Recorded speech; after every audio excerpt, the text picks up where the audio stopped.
গাড়ির জ্বালানি তেলের দাম এভাবে লাফিয়ে বাড়ার মূল কারণ হিসেবে দেখা হচ্ছে হরমুজ প্রণালীতে সৃষ্ট অচলাবস্থাকে। এই সৌর জলপথটি দিয়ে সাধারণত বিশ্বের মোট অপরিশোধিত তেলের 1/5 পরিবহন করা হয়, কিন্তু যুদ্ধের কারণে এই প্রণালীর কাছাকাছি তেলের ট্যাঙ্কারগুলো আটকা পড়েছে।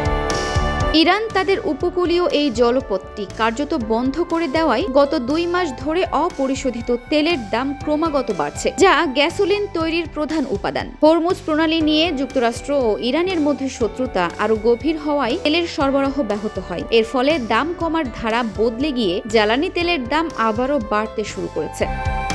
ইরান যুদ্ধ শুরুর পর থেকেই যুক্তরাষ্ট্রে তেলের দাম অস্বাভাবিক হারে বাড়ছে। এর আগে 2022 সালে ইউক্রেন যুদ্ধ শুরুর কয়েক মাস পর দেশটিতে প্রতি গ্যালন তেলের দাম $5 ঠেকেছিল। সাধারণত বিশ্ববাজারে অপরিশোধিত তেলের দাম বাড়লে পাল্লা দিয়ে গ্যাসোলিনের দামও বাড়ে। অপরিশোধিত তেলের সরবরাহ কমে গেলে স্বাভাবিকভাবেই তেল ও গ্যাসোলিন উভয়ের মূল্যই চড়া হয়। আন্তর্জাতিক জ্বালানি সংস্থার মতে, যুদ্ধের সময় ইরান কার্যত হরমুজ প্রণালী বন্ধ করে দেওয়ায় তেলের বাজারে ইতিহাসের সবচেয়ে বড় সরবরাহ সংকট তৈরি হয়েছে। এর প্রভাবে এপ্রিলের শুরুতে অপরিশোধিত তেলের দাম প্রতি ব্যারেলে $112 পর্যন্ত উঠেছিল।